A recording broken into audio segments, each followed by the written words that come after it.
आज हम लोग चानोद के त्रिवेणी संगम पे खड़े हुए हैं और यहाँ मोरसंग नदी, गुप्त सरस्वती और माँ नर्मदा का संगम स्थान है।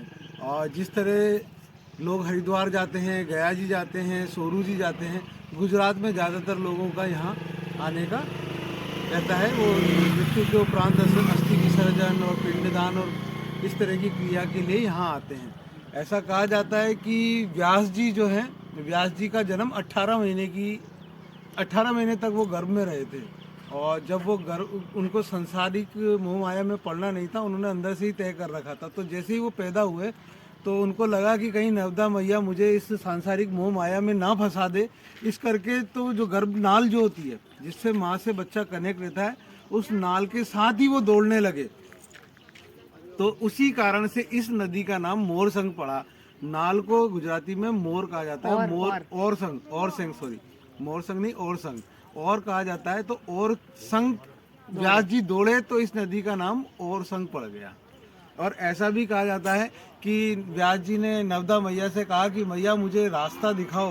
तो मैया ने कहा कि जो दंड है आपका, इससे आगे बढ़ते जाओ, मैं पीछे पीछे आती जाऊंगी।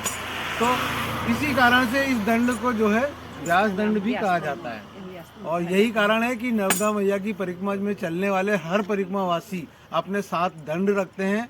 तो मैया उनको मार्ग दिखाती है, साथ में माँ को रखते हैं और माँ के साथ इस पथ पर चलते हैं। जिस पथ पर चलना ही साधना है, जिस पथ पर चलने से भगवान महादेव को और भगवान विष्णु का या वो जो भी इष्ट जिसको आप प्राप्त करना चाहते हैं, वो स्वतः प्राप्त हो जाते हैं। ऐसी अनेक सिद्धियां जो आप सोच भी नहीं सकते, वो अपने आप इस पथ पे चलने से प्राप्त हो जाती है। नर्मदे।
हम लोग कुबेर भंडारी जी के मंदिर चानोद के पास आए हुए हैं।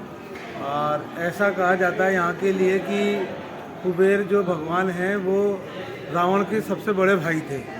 और उनके पिताजी ने जो लंका का राज है, सबसे बड़े पुत्र होने के कारण कुबेर भंडारी जी को सौंपा था। तो रावण इससे गुस्सा हो गया था और उसने भगवान शिव की तपस्या करके जो है शक्तियाँ प्राप्त की और कुबेर को वहाँ से भगा दिया। तो जब कुबेर भंडारी जी वहाँ से भाग करके यहाँ चानोद में आए थे और देवताओं के खजांची होने के कारण रावण को कुबेर जी से बहुत इच्छा हुई, तो वो उनके पीछे पीछे यहाँ तक आ गया था। तब फिर भगवान कुबेर ने जो है भगवान शिव की तपस्या की और उनको प्रसन्न किया। तो भगवान शिव ने उनको बोला कि रावण भी मेरा भक्त है और तुम भी मेरे भक्त हो, तो तुम माँ अम्बा की साधना और आराधना करो।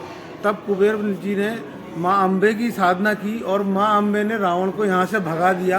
और कुबेर जी को बोला कि अब आप यहाँ स्थापित हो जाओ और लोगों के मन में से सब चीज़ों का डर दूर करो। तब से भगवान कुबेर जो है यहाँ पे स्थित हैं और यही कारण है कि यहाँ पे जो शिवलिंग है उसके पीछे, बाकी जगह हम कहीं देखेंगे तो वहाँ शिवलिंग के पीछे माता पार्वती की मूर्ति होती है, लेकिन यहाँ पे भगवान शिव के पीछे माँ अम्बे, माँ दुर्गा की मूर्ति स्थापित है। नवदे हार बहुत अच्छा हूँ मैं भाई। नहीं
तो यहाँ पे की थी, यहाँ आके उन्होंने तपस्या किया था। फिर महादेव जी प्रसन्न हुए। फिर उसके बाद जो ऊपर जो शिवलिंग है ना, कुरेश्वर महादेव से जाना गया।